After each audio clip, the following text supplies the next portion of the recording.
Okay, so bad news, everybody. OBS updated, and I kind of made a few mistakes when I was re-establishing some of my preferences and presets. As a result, I lost, well, most, but not necessarily all of the audio for the next couple of episodes. As a result, I've had to condense everything down into another highlights reel, and I'm just going to have to voice over it like this.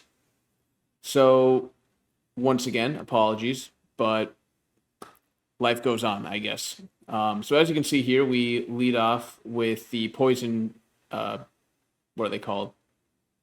Cruise. Or whatever. I don't remember. I think it's cruise.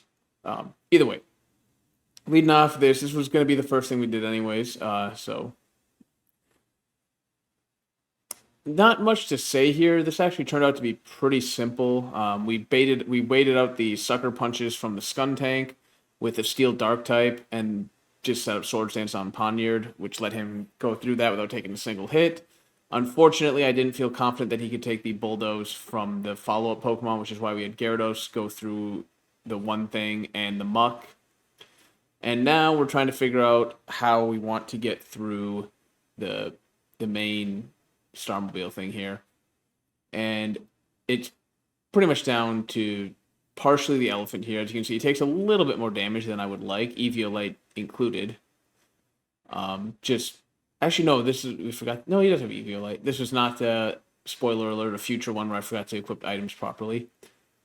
In the end, we ended up just dropping Earthquakes from Quagsire or whatever this. I forget what this one's called, but regional Quagsire, and just Earthquake a bunch of times, and yeah, you know, over and done. I don't actually remember what's going on here and why we're waiting so long to just click Earthquake. Oh wait, no, I do. We were double checking a crit to make sure he survived a crit. That's what it was. Because I was confident he could, but I wanted to crunch some numbers anyways. So that's why it took longer to. And then I apparently cut this very poorly because there's no reason to watch this part, but we're watching it anyways. Whoopsies. No big deal. It's at, increased speed. So next up, we had the Larry fight. This one basically a rinse and repeat of what we did the last time we fought Larry. Tauros just goes through the first two pretty simply. And then we have, what's this thing? Copper Raja, I think is how you pronounce that. Level up. But yeah, Tauros goes through the Kamala or Koala, whatever what the hell the thing's called, and the Dunsparce. We swap him out from the Staraptor because even though he could probably take at least one hit with the Intimidate on, he's not going to output enough damage. So we just switch to Kaparaja, who can theoretically eat all the Staraptor attacks in the world. Although, as you go out to see here, double stab is no joke. That was the aerial ace, but here's the facade. As you can see, even the resistance on a steel type facade but the double stab does a lot of damage. And then yeah, Larry done, and apparently we're freezing on his midriff. There we go. What is this? The Nimona fight. That's what we're at. I was trying to remember her name. Yeah, Tauros goes through most of it. Even goes through the Pamiao, I believe. Question mark? Yeah, he goes to the Pamiao. And could probably survive one critical hit from this thing, but I think we swap right away. Just don't even risk leaving Tauros in on that. Trying to figure out who we want to do. The goal there with that delay was we were trying to find a way to bait it into using Slash so that the fire thing could come in for free. Unfortunately, that just didn't. We couldn't find a way to get it to force it to use Slash because the only thing that was resistant to Grass was in fact our Fire type. So, and it, as we saw, prefers the Grass type anyway. So it's just not likely to use Slash. In the end, got through that, no big deal. And this is very important. I figured this was very important to put in the highlights reel and showcase that even though we're doing a highlights reel, I am more than happy to show that we are sticking true to the the Nuzlocke rules. Because one of our encounters was this Galeade, which took us forever to find. Thank Christ you guys didn't have to wait through that. But yeah, basically we were trying to figure out like how do we want to deal with this Galeade, because Galeade can do quite a bit of damage, and especially when it starts to Swords Dance, as you can see, we're using Gyarados just to try and get its attack reduced a little bit, only for it to Swords Dance again because life hates me. Yeah, it took us a bit. What we ended up doing here, as you'll see, is we'll throw out Cleo, and we're basically just let Cleo. Yeah, Cleo just kind of is going to die. Is our idea is we're just gonna throw balls at this thing. We have to catch it as quickly as we can, and hope Cleo lives. And unfortunately, Cleo does not live. Cleopatra taking a dirt nap. Then I just try and find what's the tankiest thing I can have to just sit in there and potentially tank hits as we try and catch Galeade. And we end up going with the elephant, and I'm like, oh yeah, that's right. I could just set up Iron Defense to counteract its Swords Dance, which is probably what I should have done to save Cleo's life, but I didn't. Oops. Even go for a Bulldoze. One that I was actually really nervous about. I'm like, ooh, I don't know. Bulldoze from this thing might be too much for Galeade being not particularly tanky. But catch Galeade.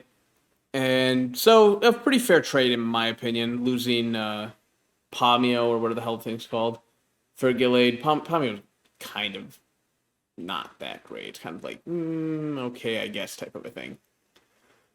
All right, next up we got a bunch of the double battles here. I thought I'd showcase the trainer fights just again as part of the highlight reel to show that we are in fact sticking true to Nuzlocke. We, if anything were to die, it's going to stay dead.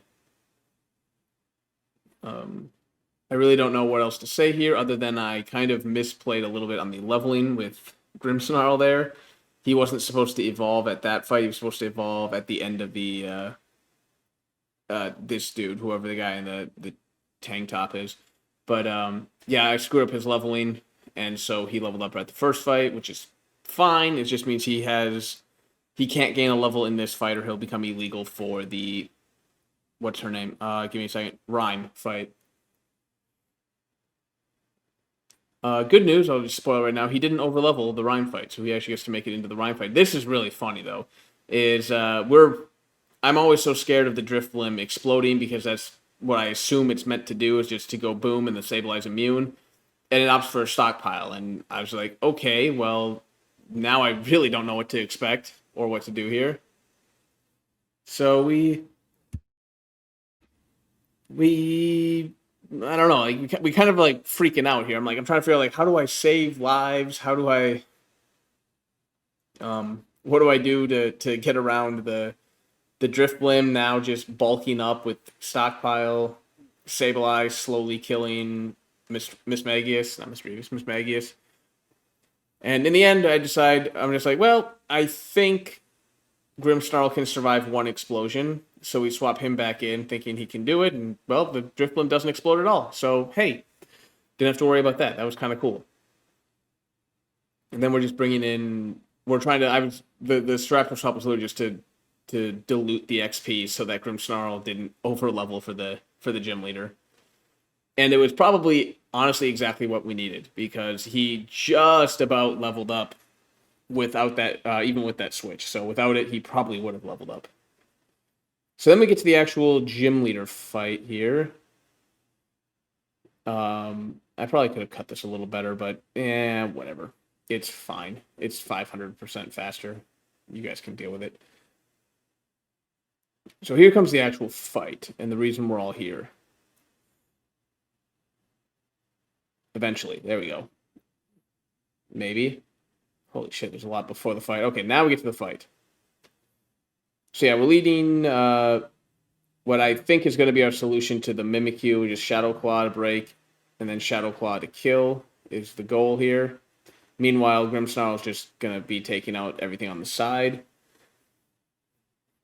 And this is fun. This is fun right here. I like this part. You see what happened is we learned right there, and by learned I mean remembered / relearned, that Fairy type isn't resistant to itself.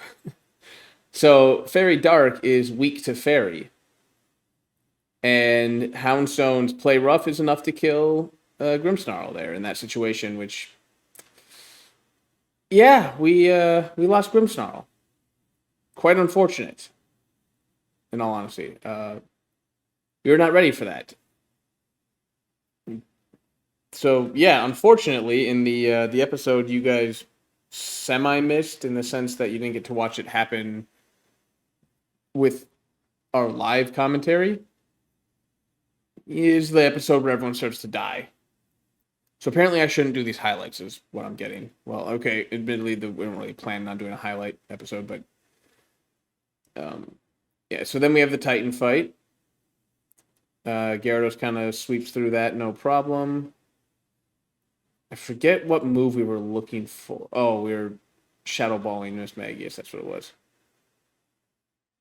Because we thought, or my thought was like, just in case Gyarados needs to switch out for whatever reason, Miss Magius can come in and shadow ball it, and it should be enough to kill it.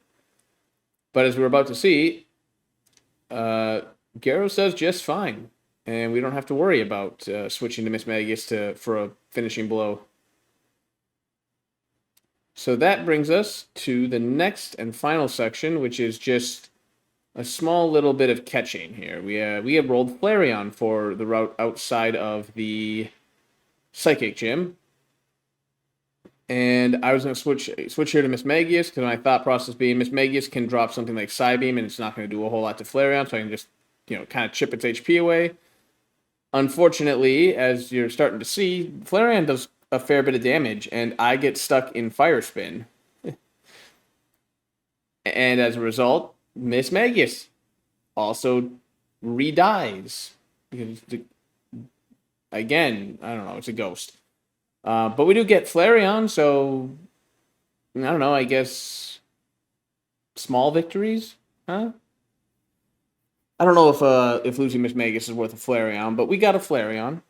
So we'll see if Flareon can actually do some work the way it did in Generation 7. I think most of what we need a Fire type for are kind of behind us. I guess there's a Steel Elite Four. Anyway, we'll see if Flareon's is going to actually be of use. But until then, we'll see you guys next time.